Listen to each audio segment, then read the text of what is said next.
Greetings and welcome to Mount Olympus. I am Hercules Invictus, and this is Sophia, who's keeping me company today.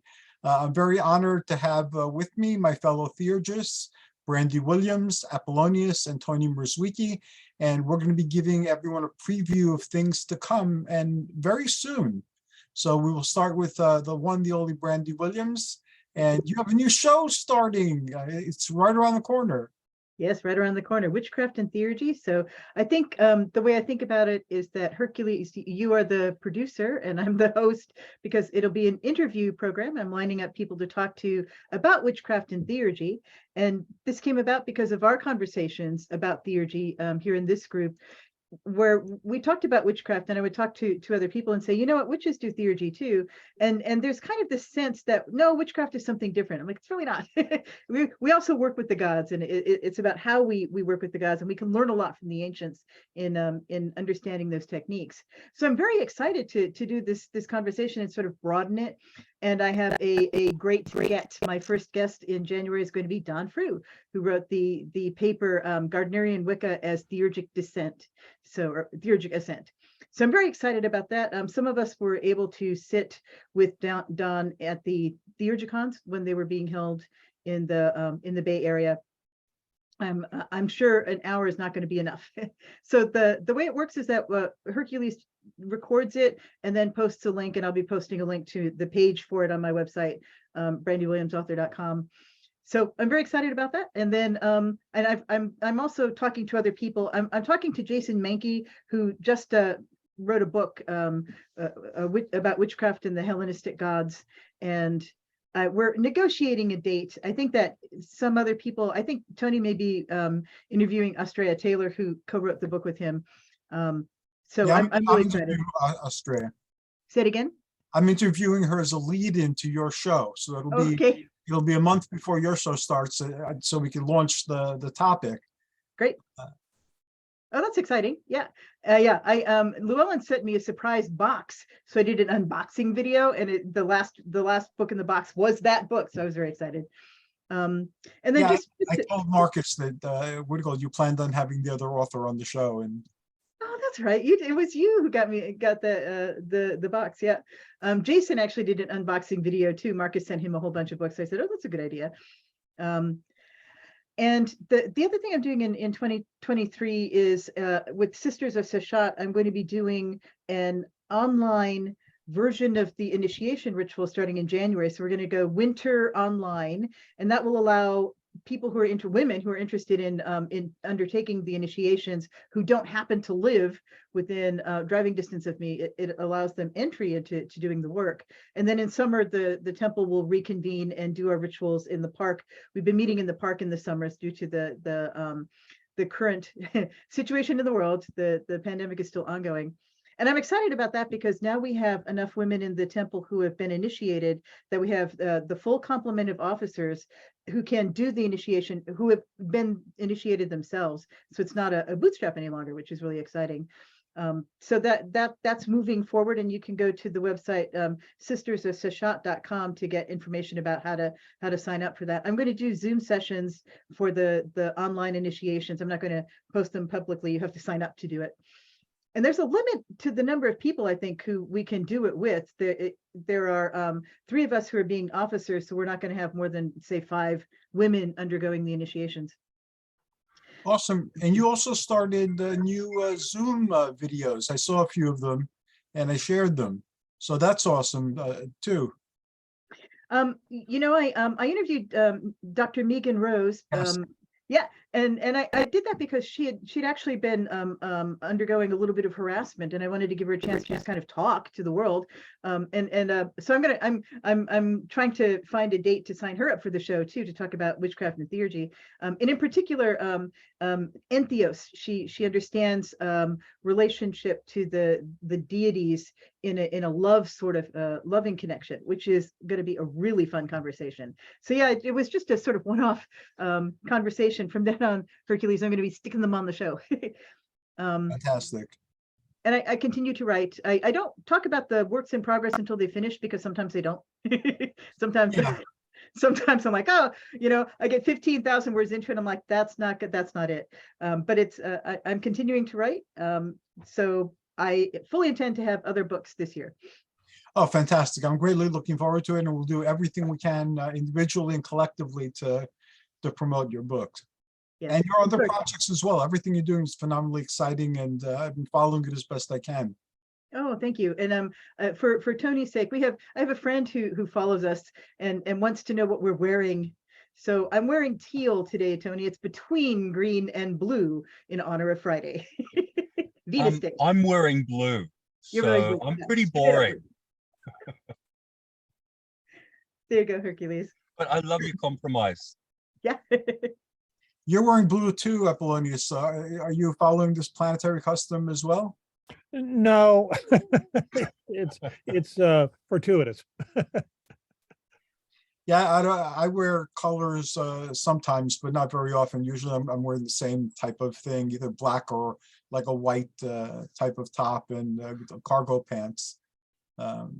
Unless I'm dressing up to do a parade or something, then I go all out as Olympian as I can. Wow, I'm excited. That is fantastic, Brandy.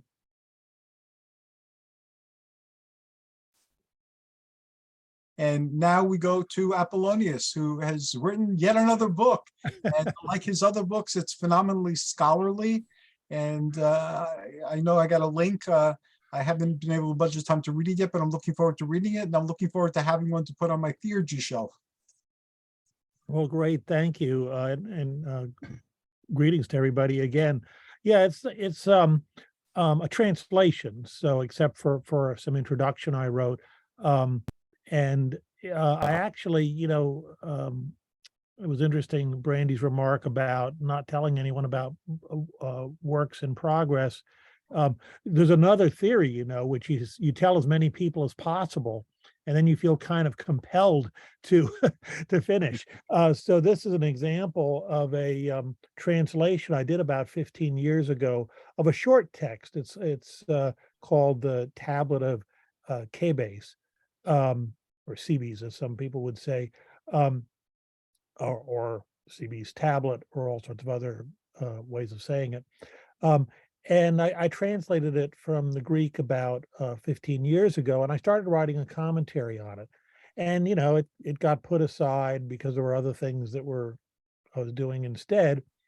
And then about 5 years ago, I don't know what, who knows what got me thinking about it again. And I thought, I really ought to finish that thing. And so I think I just wrote a little bit more on the commentary. And because we can talk about it if you want, but it's a quite symbolic work. And so you can read it and kind of just let the words work on you. But the commentary that I'm writing sort of expands on the meaning and helps you see what's going on. It's just explains some stuff too that might not be clear. So about 5 years ago, I worked on a little bit more, and once again set it aside for probably one of the other books I did in the meantime. And then so just, I don't know, a month or so ago, I thought, well, I actually wanted to get some experience with self-publishing. And so I figured, well, that's a small book. It's, a little under 100 pages.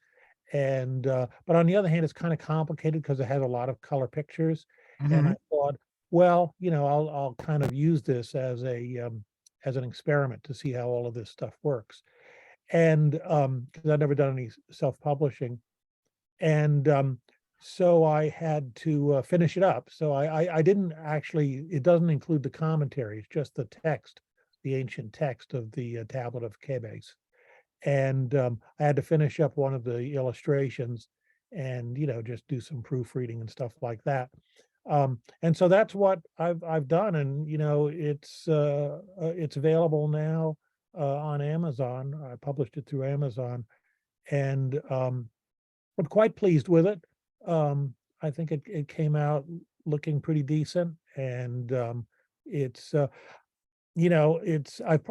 I've priced it basically as low as Amazon will permit, because what I'm trying to do with some of these self-published things is keep some things, either make them available or keep them available where they're probably not commercially viable. There aren't that many people that's going to want to buy this, I think. And so, it's not the sort of thing that most regular publishers would want to publish, I think. So, but anyway, I think it should be out there. And so this is a nice vehicle for doing it. And I mean, as far as I know, it'll stay effectively in print because it's print on demand forever. Or at least as long as Amazon survives, I suppose. I really don't know. But it's a nice way to kind of keep it available. So that's out, and like I said, it's a little under 100 pages, the basic text of the tablet. And I'm now finishing writing the commentary, and that's been going pretty quickly. There's 43 chapters in the tablet of Kebes. And so I'm writing another little chapter of commentary on each one. And some of them are quite long. Others are only a couple pages. But I'm just a little over halfway through now. It's kind of interesting. I've realized in the process of writing the book that it's actually got a very neat sort of triangular structure. There's 21 chapters up. The 22nd chapter is sort of an apex, and then there's 21 chapters down. Oh, very cool. Yes, it's very cool. So I'm just a little past the halfway part now on the commentaries. And I can, typically do at least one a day. So, I don't know, probably a couple more weeks work. And I'll have a first draft of the commentary. Then I've got to go through and, probably add more material and do editing and proofreading, of course, and stuff like that. Maybe put in some more illustrations too. I don't know. So that's kind of the project for, probably, the next month or so at least. And I've got some other ideas, anyway, that's sort of the most immediate thing, I think. So that'll be a commentary. It'll, I don't know, probably be maybe 200 pages or more. Oh, it's already around 200. No, so it'll, I don't know, be 250 or something like that. But I think it'll really sort of expand on the meaning of this thing. I gave a presentation on this probably about 5 years ago at PantheaCon. And I think, I know Tony was at that. I don't know if you were not, Brandy, but I don't remember exactly, but I'm pretty sure I remember Tony was there. And that's probably what got me working on it again about 5 years ago, now that I think back. So there's that. And, I've got some other, now that I've kind of got this self-publishing thing, I think I kind of understand how it works. I've got a couple other ideas there I'm gonna start pursuing. Some of these are old projects I just want to finish up, and others are new things. And the commentary is going to be a separate book, right? And Well, what I'm planning on doing, and I'd be happy, to hear any opinions on this, is to have the text in as part of it. So in other Okay. words, it'll essentially be the text as it is now, like I said, just under 100 pages, and then that will be followed by the commentary. I originally thought to have a chapter of text, a chapter of commentary, a chapter of text, a chapter of commentary. That's in fact the way I originally started doing it, and it just seemed like it sort of broke things up too much. And I figured it's probably better to just have all of the text continuous,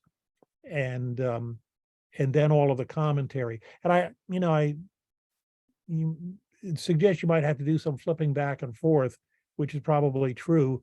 I try and have enough sort of reminders in the commentary that you don't have to necessarily go back and reread the corresponding chapter first. So so that's, it's an interesting question. That's one of the organizational things I'm still kind of thinking about. And if any of you want to look at the draft or parts of the draft, and give me some feedback, I'd be happy to hear that. Mhm. But anyway, so the plan is one volume with the text and the commentary all together in some form. Some of your writings on your other sites have wound up as books or as part of books, and you've written a great deal, and that is today's Library of Alexandria, your two sites. Are there any plans to turn everything into either a Kindle book or self-published work, and so you take all that work that you've done and make it available to a whole different audience in a whole different way. Well, it's an interesting idea, and I've thought about it. There's some pieces that are fairly lengthy. Well, a Pythagorean Tarot is one that has already been published, and I do plan to do a second edition of that. But that's fairly complicated. But there are also some longer pieces or some multi-part pieces that put together are fairly lengthy. And I've been thinking that some of those might be appropriate for self-publishing as well. Because people, write to me and they say, I found this and I read it and they like it. So I think it would be worthwhile to make it available. So yeah, I'm thinking about that. I haven't actually gone out, to decide which would be, what things could be combined or what things would be sort of standalone. I haven't really done that yet, but it's an idea. Yeah. If you have any thoughts about that, anything you've seen there that you really think, should be turned into a book, let me know and that'd be very valuable.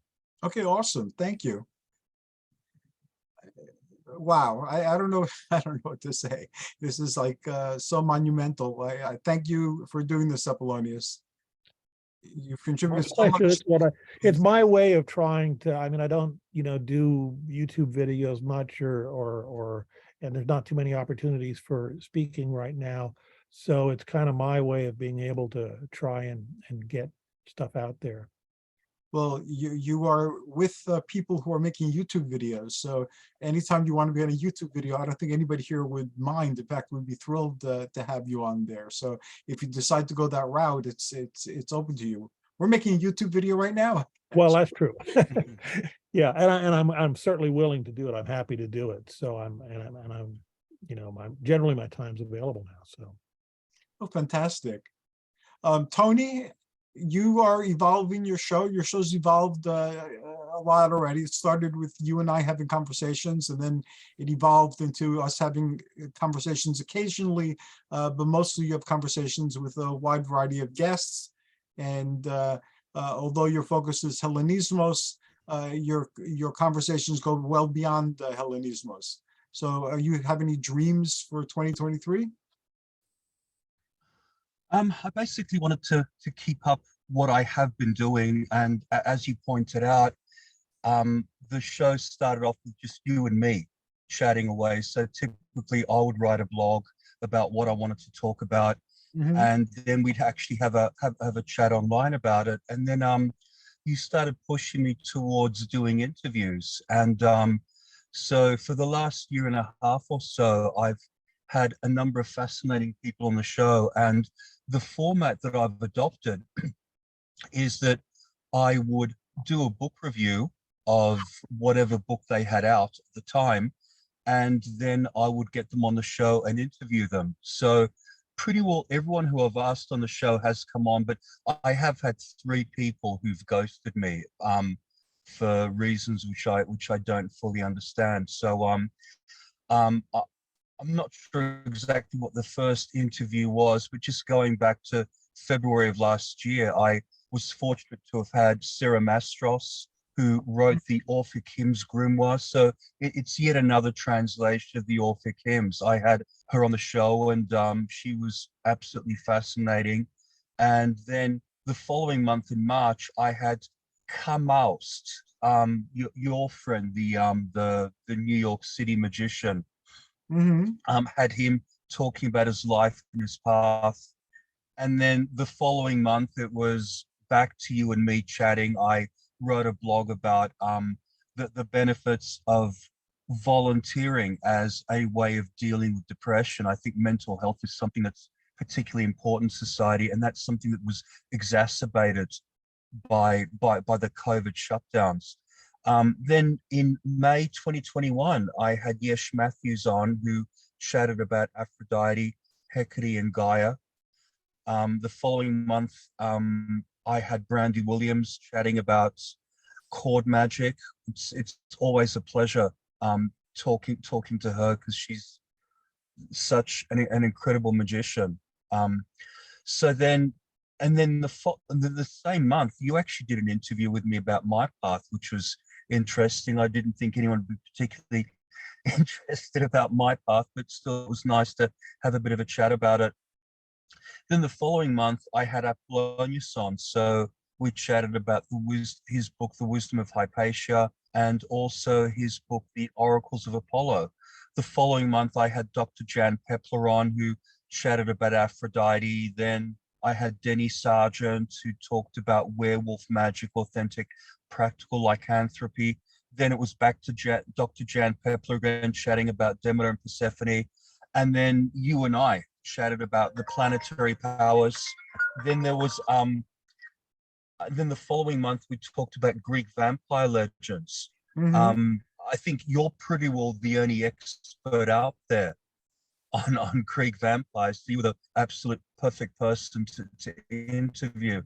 Then in January 2022, I had an interview with Raven Digitalis, who's been focusing a lot on esoteric empathy. So I reviewed his book, Esoteric Empathy, A Magical and Metaphysical Guide to Emotional Sensitivity. And I tied it in with the different words that we have for love in ancient Greek. And then the following month, it was back to you and me again. We talked about optimal wellness, specifically the male menopause, which is something that's not really talked about in society. Everyone's familiar with the female menopause, but not many people are aware of the male menopause.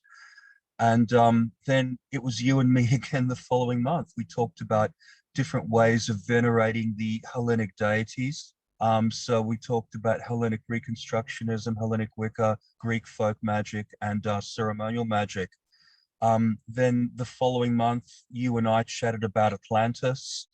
And then it was back to having Jan Pepler on the show, who talked about Zeus. Then the following month, June 2022, I had Oberon Zell talking about Gaia Genesis, the Gaia concepts. That was absolutely fascinating. Then I had Raven Digitalis come back on.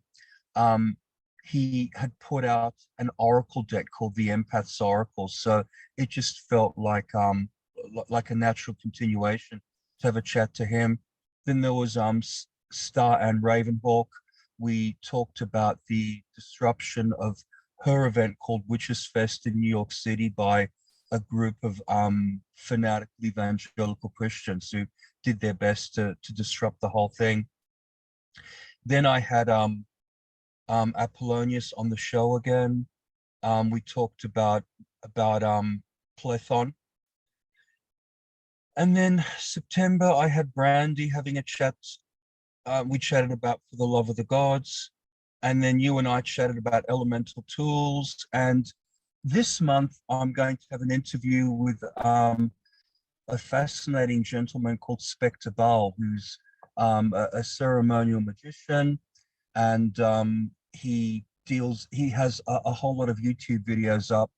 And just wanted to see what he had to say about, I was actually going to talk about the sacred marriage, the Sora Mystica concept and the like, how important it was to have a magical partner in workings. So next year's basically going to be a continuation of what I've been doing. I'll be reviewing books and having people on the show just to amplify things which I found interesting in their books. So sort of a long-winded outline of what I've been up to and where the show's going. Very And comprehensive, I'd call it. yeah, I It wish shows Brandy how or much has been covered on your show so far. And again, yeah, we've been doing it for years too. yeah, we've covered a hell of a lot of ground, and I wish Brandy success. It's like she's basically going to be doing roughly what I'm doing, just having fascinating people on the show, and it's actually a really good way to do a show. Get someone on, have a chat about their views, because people probably get tired of what we have to say, so they want fresh blood on the show. Anyway. And one of the evolutions is try to get it on Zoom 100% of the time. I have sometimes scheduling dilemmas where Zoom isn't the best option for me, but I am trying. Yeah, I think Zoom definitely is the way to go, because people want to actually see who's talking rather than just listening to voices. You'd be surprised at how many people do not want to be seen on videos. They prefer to be heard So I try to accommodate everybody. I can't always do that. And I'm looking forward to Apollonius having a show concept and Apollonius having his own show to discuss whatever he'd like to discuss, because all of these different perspectives and all of these different thoughts and all of these different sources of information collectively provide a lot of knowledge and wisdom to people who listen. We're building out Absolutely. Hercules's empire. I'm gonna share some of what my empire, where it's going now. I started doing public things again. And I did it, I have a group at the library where people have paranormal experiences to come and talk about them. Because even though we live in a culture that likes looking at these spectacular paranormal things on television and talking about them, for the most part, if people share them with the people near them, they get looked at like they're crazy. So it's good to have a place where people can share these experiences and ask their questions. I always usually start off with my take on it, and then I leave it open to people who want to share their take on it. That's going to be moving to Zoom. I'm having it monthly in the library, and then it'll be moving to Zoom, I guess, quarterly as a panel. So that's going on. I have the new cosmic spiritualities that I look at, and some are regular, they have their shows now, and some are whenever I can get them or whenever they're interested in coming on. But that's one of my particular interests, because in antiquity, all the information with planetary powers or the archons and the aeons, and all of this UFO stuff is all of that rehashed with a healthy dash of theosophy thrown in. So having meditated, I can confirm what a lot of people say, that there seems to be like a theosophy channel somewhere that you can tap into if you get to a certain meditative state. All of a sudden, the universe spouts theosophy at you. John Keel called it the Disneyland of the gods, and compared it to a broken record, but it can be accessed. So even if all the theosophical stuff burns, as long as people meditate, somebody will stumble into it at one point or another. When I had my last paranormal thing, almost everyone in the room that showed up was either into theosophy, anthroposophy, the I Am movement, or one of the cosmic spiritualities. So because they wanted to talk primarily about that, that's too esoteric for most of the public. I talked with the library, and they're letting me have an esoteric group there once a month for those that just want esoteric things.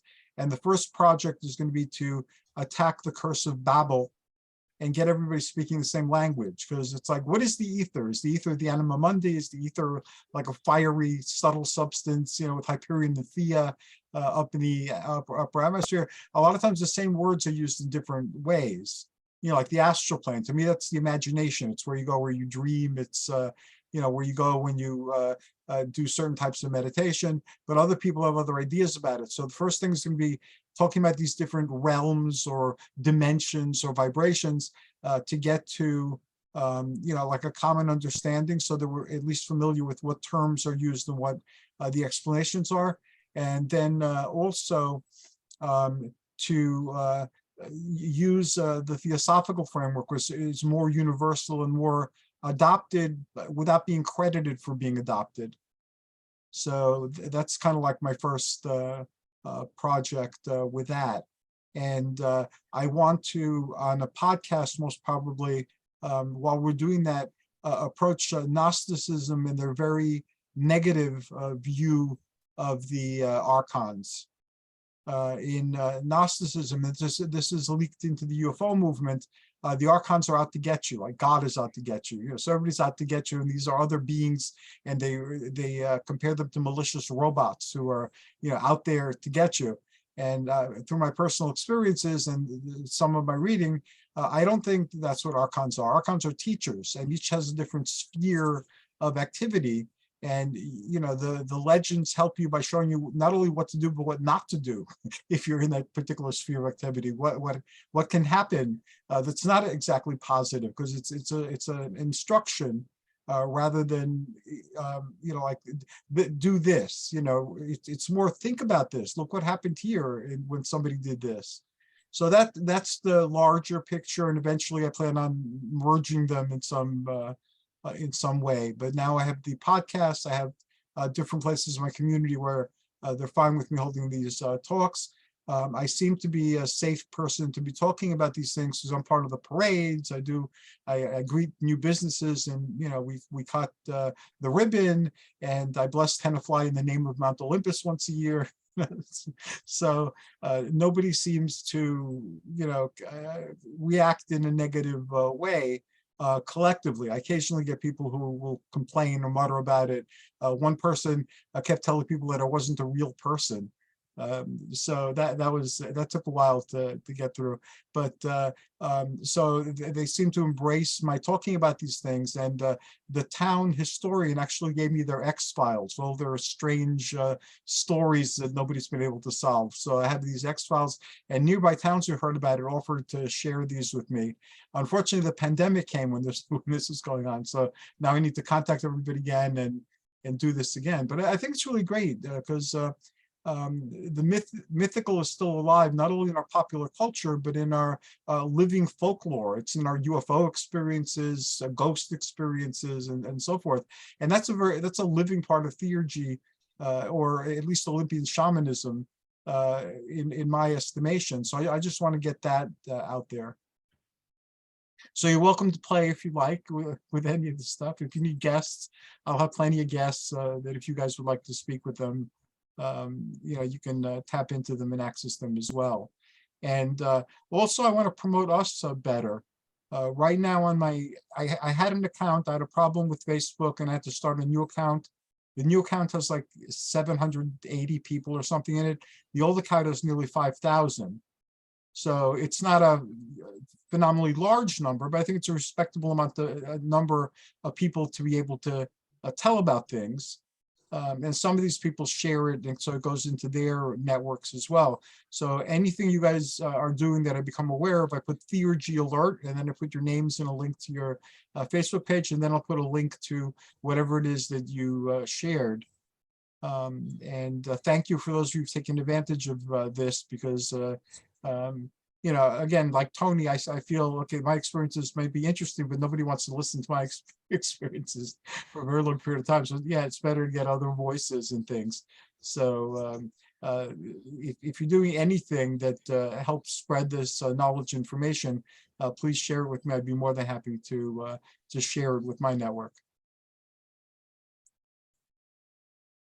And Jean-Louis was busy today. He wasn't able to join us because he had work-related trips that he had to take. But he's very missed. And Jean-Louis sends me the things he's doing all the time.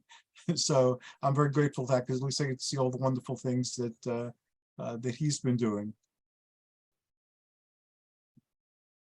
So where do you think we should take our conversation in the next year? Anybody want to suggest anything we could do better, more often, less often? Yes, Brandy.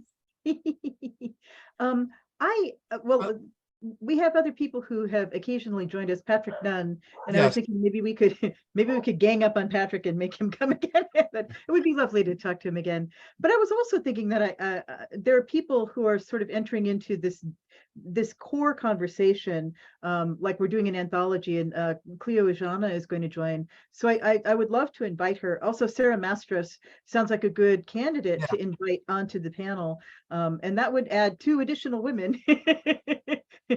Just saying.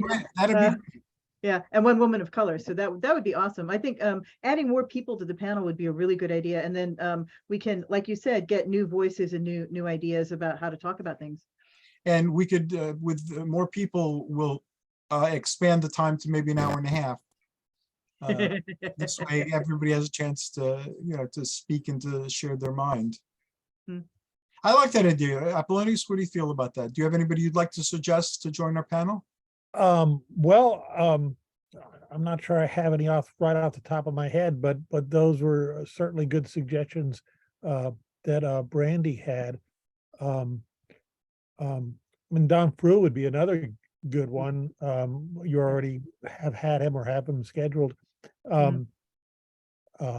Certainly he's got very in-depth knowledge. I don't know, I have to think about it, but certainly there's lots of people out there, people, again, when you think of theurgy in the broad sense, it includes a lot of witchcraft. It includes a good chunk of ceremonial magic, and it Spiritism. includes other traditions. Yeah. So, I think, seeing people that understand what they're doing is theurgy, at least, when they're familiar with that term, and getting them into the conversation is a good idea, because they're bringing ideas from a variety of different traditions, different ways of doing things that we can all learn from, and um, kind of work against each other in thinking about these things and trying things out. So yeah, definitely. I think getting more people involved would be a great idea. And I'll, start thinking, making a list. Okay, thank you. And if I don't need to invite them, if you guys want to invite them, just invite them. Just let me know, and this way I could adjust the time that we have to speak. And I think that your idea is good, and we can translate it into the first few sessions are going to be what is theurgy according to our best understanding, and what is their understanding of theurgy. So again, we get the conversation going, and it's not so much to come up with a definition that everybody will agree to, but just so we understand where the person we're listening to is coming from and why they're standing where they're standing and saying what they're saying. Tony, what do you think about it? I totally agree with Brandy and Apollonius that we should bring more people on board. And the thought that kept going through my mind was what made the Hellenistic Empire great was that they allowed so many people to contribute. You had thinkers from the length and breadth of the Hellenistic Empire coming together. There was this cross-cultural mixing. The epicenter was in Alexandria, and we'd be basically doing the same thing. We'd be bringing in all these thinkers from different traditions coming together and allowing theurgy to perhaps grow and mutate a little bit more, so it's more in keeping with this day and age. The more people we bring on board, the more ideas we have, the better it's going to be. If it's just the four of it, as much as I love these meetings, I think we risk the danger of becoming ossified, of stagnating, of not going anywhere. We have to bring in fresh blood. No offense intended to anyone. I love these meetings, but I think the more blood we can get coming in, the more ideas we can get coming in, the richer the results are going to be. Do you have anybody you'd like to suggest to join us? I would have to think about it, but I've been coming across a lot of books at the moment.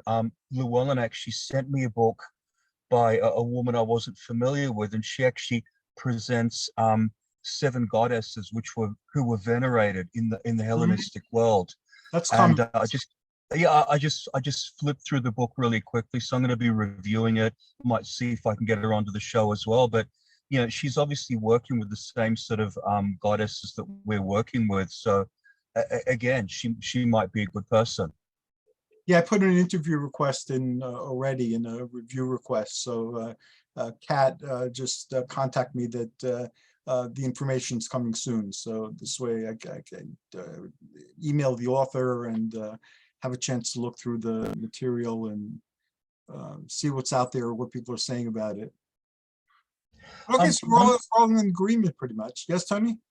I was just going to say, one thing that I'm seeing in Llewellyn was like my book on Hellenismus was the first one to come out on Greek religion, but the floodgates have burst open. There are all these other books which are coming out as well. So all these people are jumping into the fray, making their own contributions. I'm really excited by what I'm seeing. Yeah, so am I. So awesome. And Llewellyn's been good to all of us here, and they've performed an overwhelmingly awesome service to the world by doing what they do. And I remember a lot of my early studies came from reading Llewellyn books. And I'm grateful that Llewellyn's here, so we can work with the publicists and just let them know what themes we're going to be covering, and they'd be more than happy to send the authors over. It's Joe Graham is the author of 7 Goddesses of the Hellenistic World. I haven't met her, so I'm looking forward to it. Yeah. Thank you. I actually had it in my hands this morning. I flipped through it, looked really good, and yeah, I'm looking forward to reviewing it. But thanks for reminding me. I like also how in addition to the project that we're working on collectively, you individually have taken things that have been said on the show and written articles about them for the blog on the internet. And I'm drawing a blank on. Matthews. Yeah, Pathos. So that is really good too. And Brandy recently put links to the original shows to discuss the whole question of oaths, and had the Yeah. original shows where we were thrashing out our thoughts, and so that was excellent. And I think we should more systematically in time spread to that domain and do that more often. Yeah, I had for Apollonius' work, the Tablet of K-Base, he had a wonderful introduction about what the book was like, about the ways that you can read the text and the ways that texts can be inspired. So there are texts that are spoken by the gods, like the Chaldean oracles, and then there's the next level down, which is inspired texts. And I think that would be a great topic for us to consider, and we could spend some time on it. What are these texts? How do we get into them? What's the difference between an inspired text and a text actually spoken by the gods? So that could definitely be a topic that we consider, and then also generate blog posts and other vehicles to continue that conversation. That's a really good idea, Hercules, to continue to sort of process in other ways, get that sort of information out. Yeah, I have a lot to contribute to that. I'm sure all of you have a lot to contribute to that. And the questions on the agenda for today were so we can start discussing some of that. So thank you for introducing it. We have 20 minutes or so. Do you want to touch on one of those topics?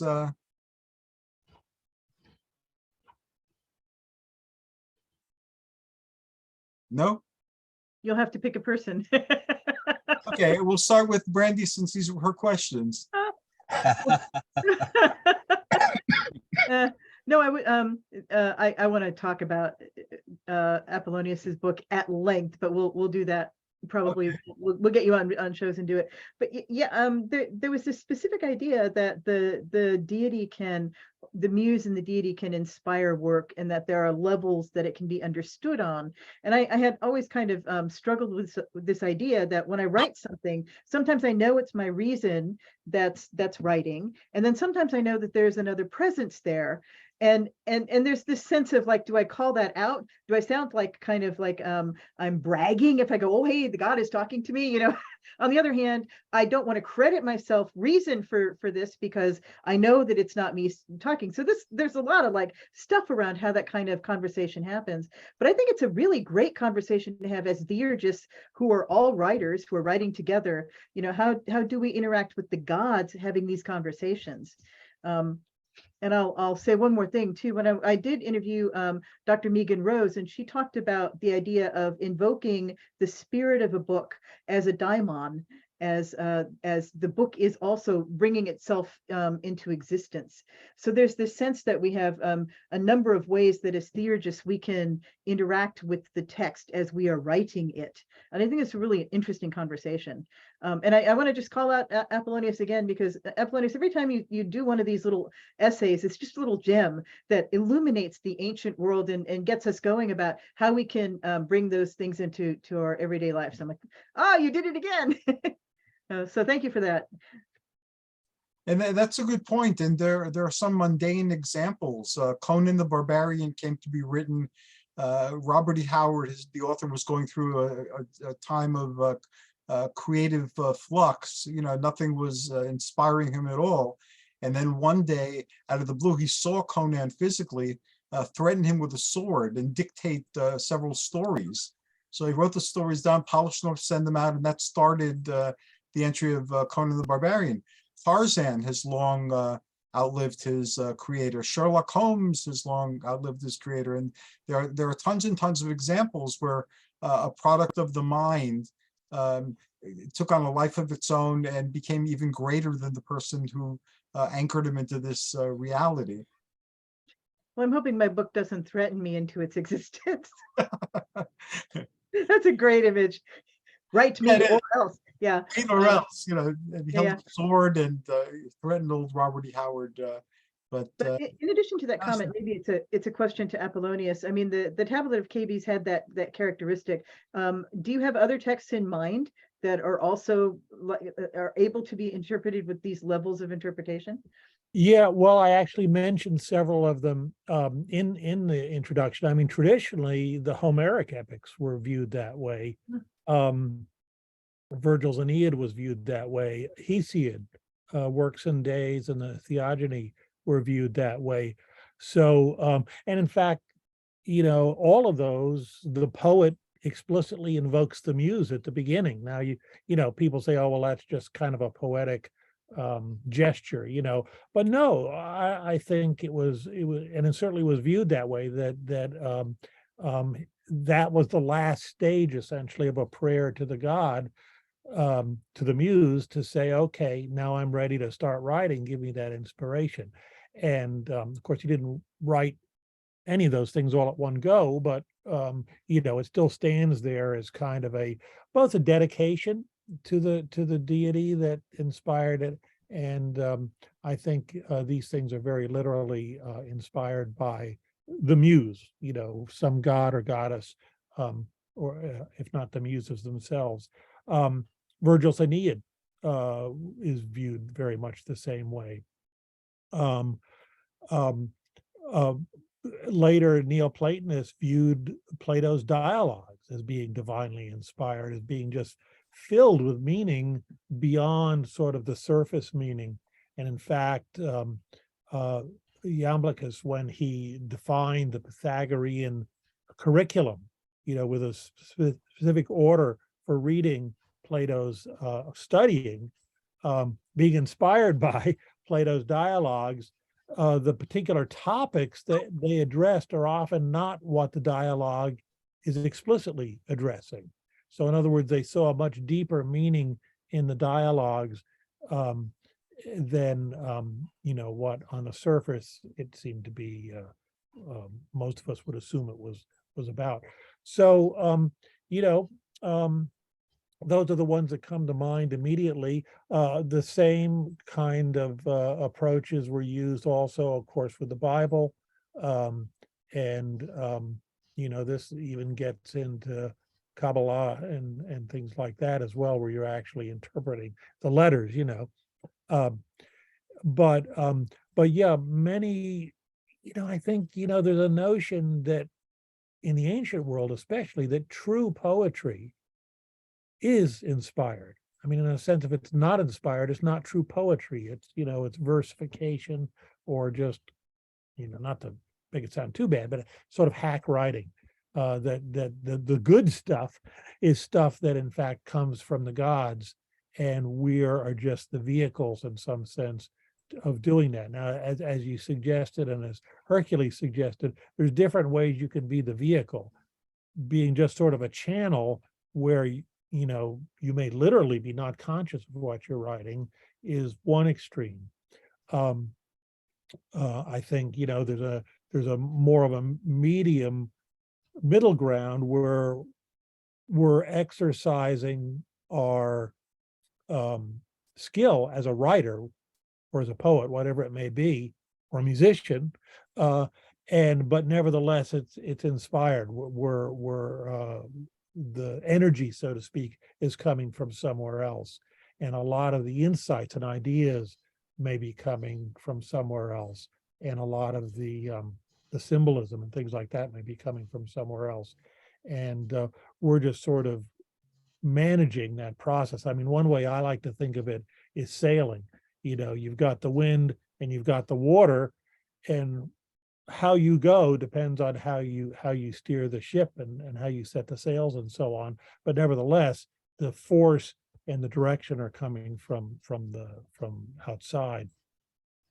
And when I feel like I'm inspired in my writing, that's more the feel of it, is I feel like I'm just kind of being driven along, and I'm being given all this help along the way, and I find that it's not just ideas, but synchronicities, there'll be a story on the radio that just fits right into what I'm doing.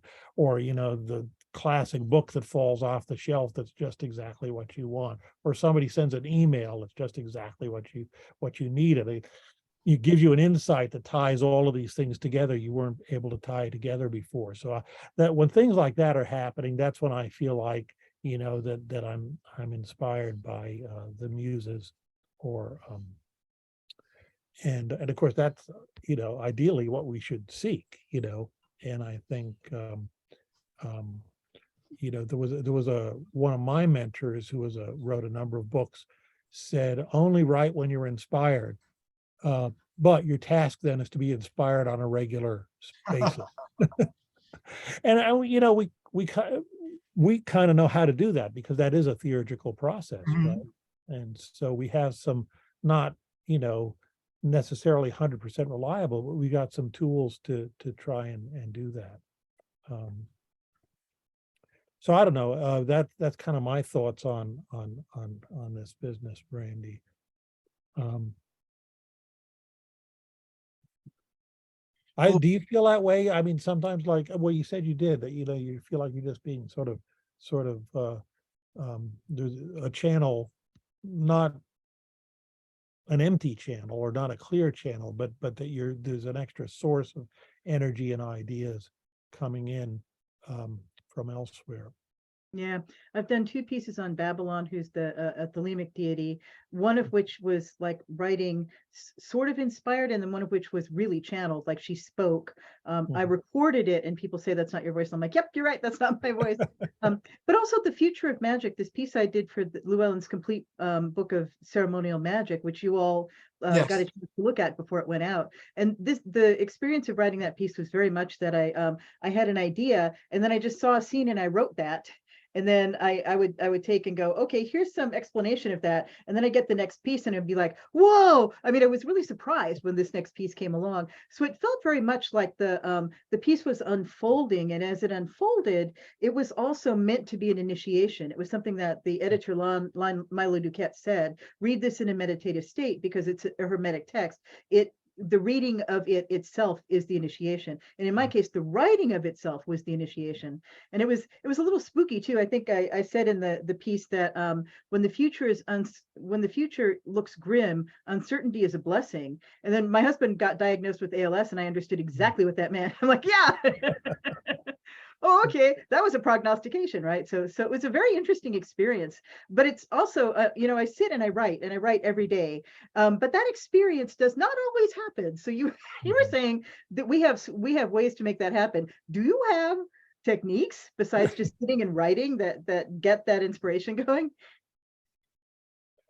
Oh, well, I like I said, nothing that's 100% reliable, but it's you more or less formally pray to the gods, and I think if you do have,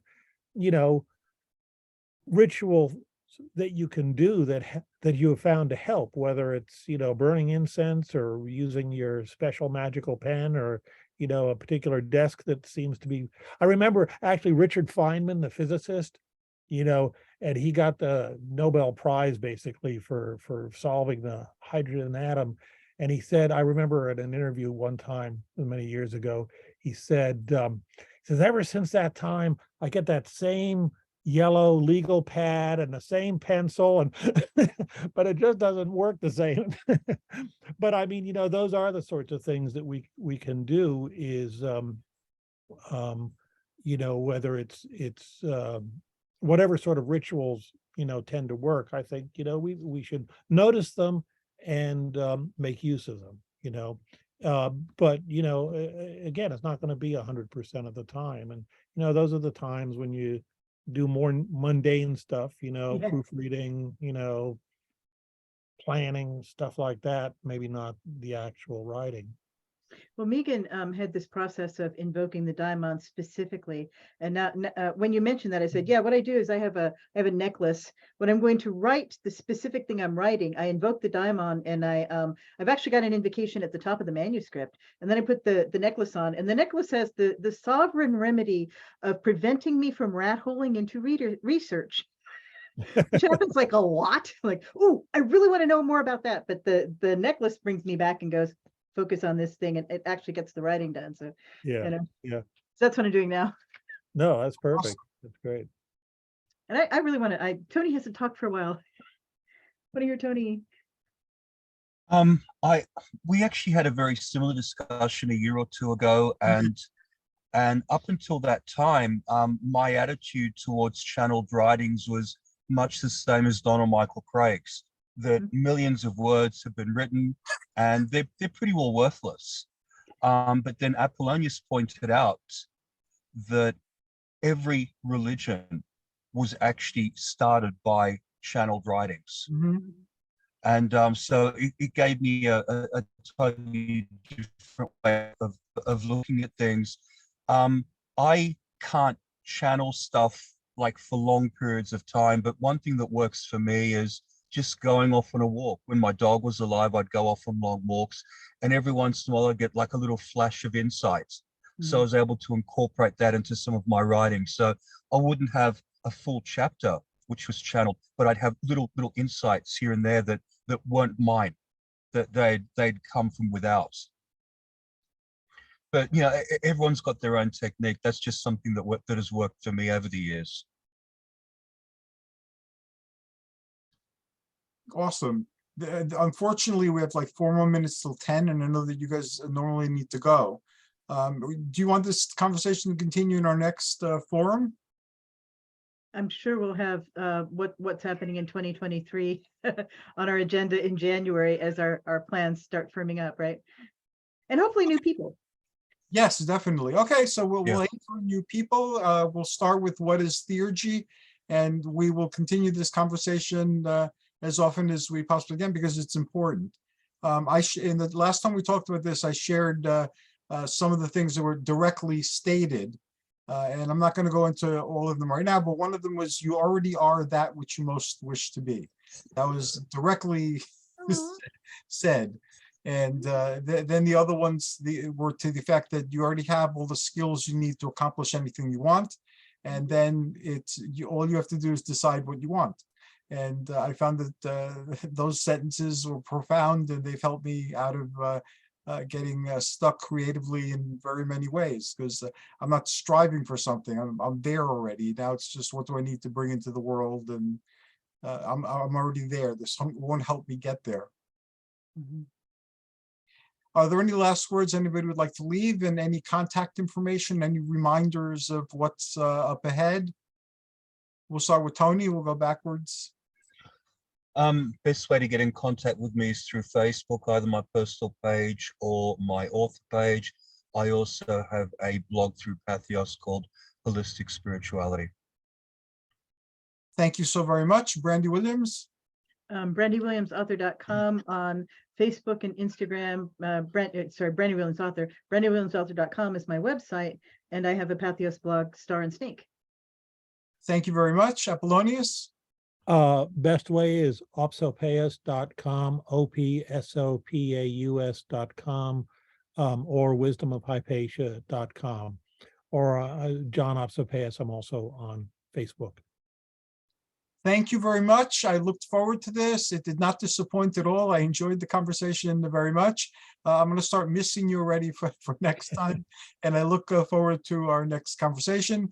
This will be on YouTube, hopefully after midnight tonight.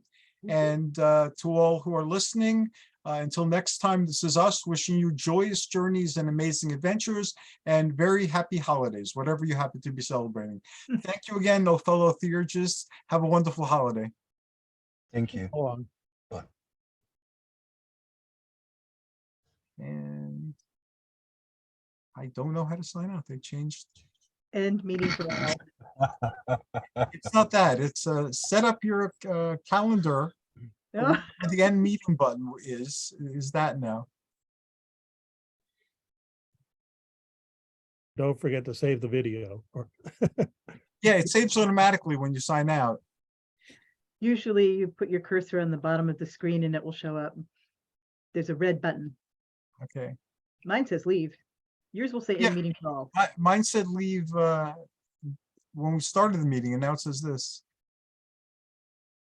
Let me try one more time. There we go. It came up.